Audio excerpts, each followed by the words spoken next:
So, I have a question for everybody. What comes to mind when you think of a beautiful, snowy, wintry scene?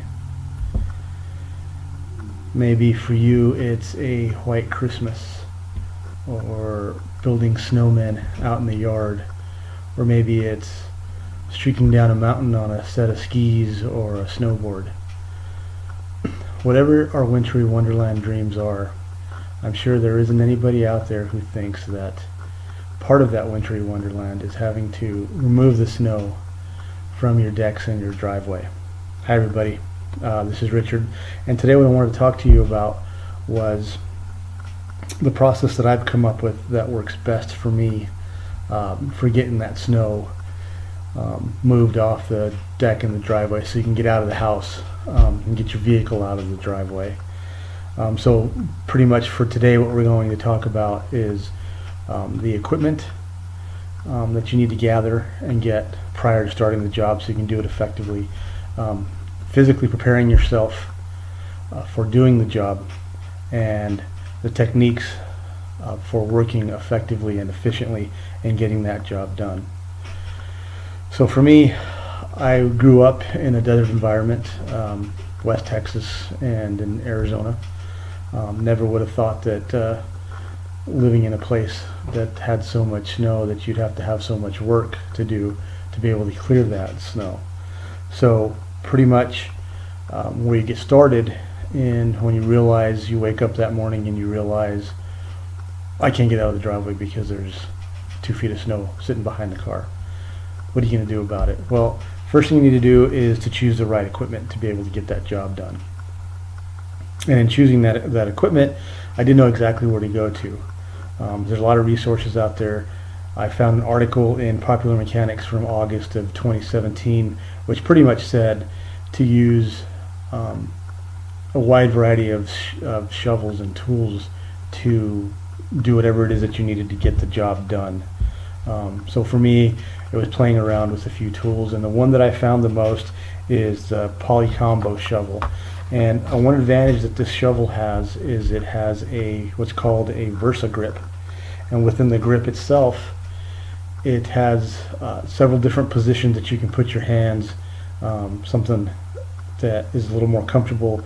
It lessens the fatigue in your hands, and it allows you to be able to maneuver the shovel. The second is the actual shape of the front of the shovel.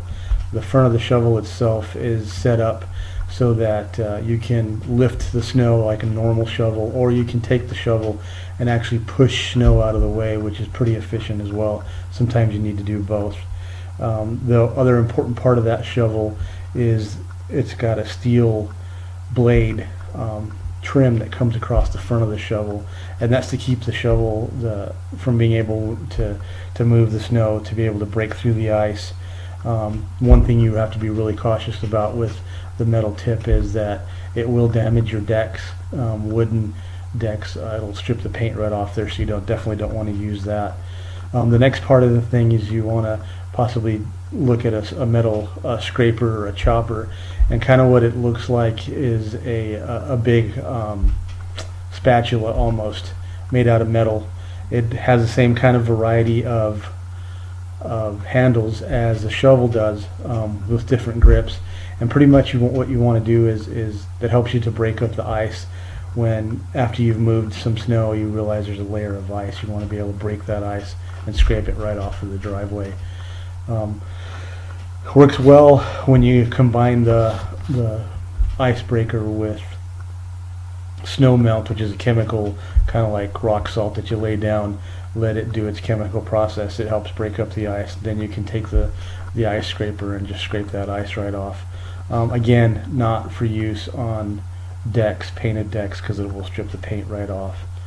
The other thing is a variety of brooms. The two that I find the most helpful is the snow broom, which is for use on your vehicles, and it's just a soft kind of a rubber broom, no bristles, and basically what you do is you'll wipe from one side or the other of your vehicle, and it takes the snow right off. Doesn't harm your paint, doesn't take the finish off, won't harm any of the more delicate parts of your vehicle. The next kind of broom that I really like is the push broom, It's just a normal push broom with a hard bristles on it. Really good for the kind of drier, powdery snow. So you know, with wet snow, it just gets stuck in the broom, and that doesn't work. So that's it for the actual physical equipment. The next thing is the clothing that you might want to use, and you have to take the clothes. And for me, you're going to be working out in a colder environment. Obviously, there's snow. The three things that are really important to me are head, hands, and feet. You have to keep your head warm, your hands warm so that you can feel and actually maneuver, and then keeping your feet warm for just general comfort. So those are the most important things to me. I'm kind of a snob when it comes to gloves, boots, and hats. So don't get chintzy on the gloves, especially trying to keep your fingers from getting frostbite. The next thing is you want to pick clothes that you can layer, so that as you get warm while you're working, you don't want to overheat, and you want to be able to pull layers off and still be warm and dry. So definitely not anything cotton. Wool is probably your better bet there. Next thing, you're probably going to be working obviously out in the snow and the ice.